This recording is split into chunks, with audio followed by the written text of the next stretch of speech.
Hello everyone, সবাই কেমন আছো? আশা করি ভালো আছো। তো আজকে বানাবো আমরা মটরশুঁটির কচুরি। তো কিভাবে বানাই আমি সেটাই তোমাদের সঙ্গে আজকে শেয়ার করব। আমি কড়াইশুঁটিগুলো সব ধুয়ে নিয়েছি, ধুয়ে পরে তারপরে এখন যে 2টো সিটি দিয়ে দেবো। আর না ধুলেও চলে, কিন্তু আমি একটু ধুয়েই দিই সব কিছু জিনিস, তাহলে মানে কিছু থাকে না। চাপিয়ে দিয়েছি। আর এখানে এখন আমার মেয়ে খাবার খাচ্ছে, আর আমি এখানে দেখো পুরগুলো সব ভরেও নিয়েছি। তো এখানে কিন্তু আটা দিইনি, ময়দাতে মেখেছি। আটাতেও মাখি কখনো কখনো।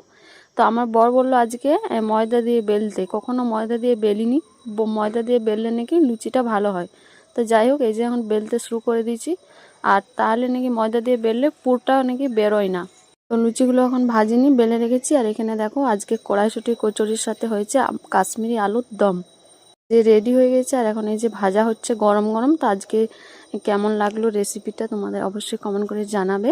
রাত্রের মেনু আজকে আমাদের এটাই। দেখা হবে পরের ভিডিওতে। সবাই ভালো থাকবে, সবাইকে জানাই গুড নাইট, টাটা।